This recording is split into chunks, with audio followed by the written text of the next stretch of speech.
Hola, el tema de hoy es la invasión napoleónica.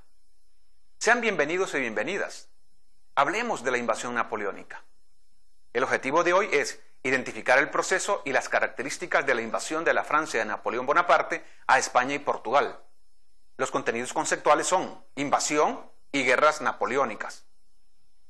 Ustedes se preguntarán, ¿qué fueron las guerras napoleónicas? Pues bien, las guerras napoleónicas fueron una serie de conflictos militares que tuvieron lugar durante el tiempo en que Napoleón I fue rey o rigió en Francia, a inicio de los 1800, y enfrentó a otros reinos, como Prusia, Rusia, Austria y el Reino Unido. Estos reinos evitaron o trataron de evitar que se extendiera el imperio francés y que se extendieran ideas de la Revolución Francesa. Veamos algunos antecedentes importantes de la invasión de Napoleón Bonaparte de la península ibérica a Portugal y a España. En primera instancia, las guerras entre los imperios europeos y Napoleón Bonaparte y la Francia de Napoleón Bonaparte, la lucha entre Inglaterra y Francia por el poder en Europa, pero también en los mares, lo que llevó, por ejemplo, a la guerra naval.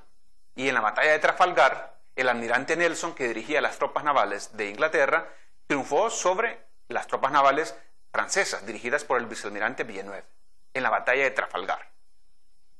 Y Napoleón Bonaparte decide bloquear comercialmente a Inglaterra, de tal manera que Inglaterra no pudiera comprar ni vender productos a Europa, para debilitar su economía y, digamos, poder influir políticamente. Pero Inglaterra tenía aliados en Europa. Por ejemplo, Portugal se opuso al bloqueo, aunque debido a la presión de Napoleón, los reyes franceses se comprometieron, ¿no?, a hacer algo al respecto, aunque en la práctica no sucedió. Napoleón Bonaparte decide invadir Portugal, pero estaba España de por medio, así que en 1807 se reúnen en Fontainebleau y se firma el Tratado de Fontainebleau en Francia, por el que España y Francia se comprometen a hacer la guerra a Portugal y dividirse el territorio entre los dos ganadores. Así Napoleón Bonaparte se dirige hacia la península ibérica. Con dificultades, con complicaciones, llega a Portugal, después de tantos problemas. Hay que recordar que los ingleses apoyaron económica y militarmente a los portugueses. Se puede ver en la gráfica el embarque de la corte de Portugal en el puerto de Lisboa el 29 de noviembre de 1807 hacia Brasil, que era colonia de ellos. Esto durante la invasión napoleónica. Luego, Napoleón Bonaparte, debido a la debilidad de la monarquía española y seguramente no a sus deseos expansionistas, entre otros motivos, decide tomar el control sobre España. Se puede ver en la gráfica pinturas del pintor español Francisco de Goya, La carga de los mamelucos. Ilustra uno de los episodios del levantamiento popular del 2 de mayo de 1807.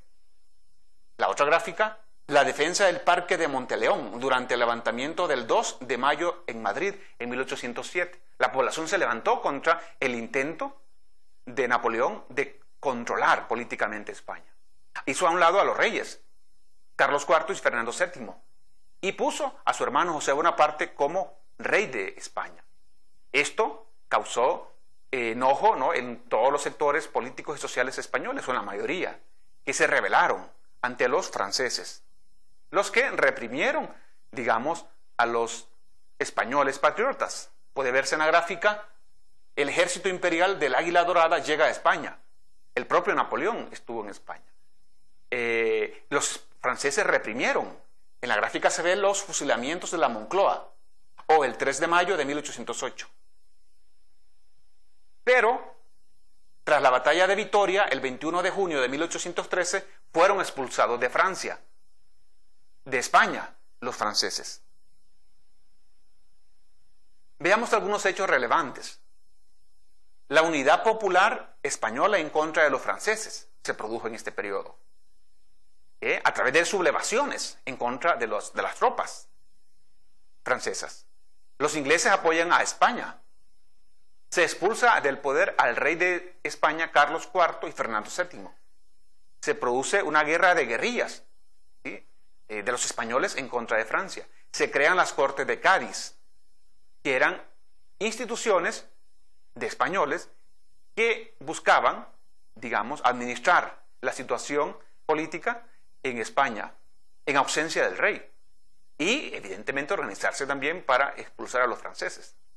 Los americanos apoyan a las cortes y a los reyes españoles en su lucha antifrancesa.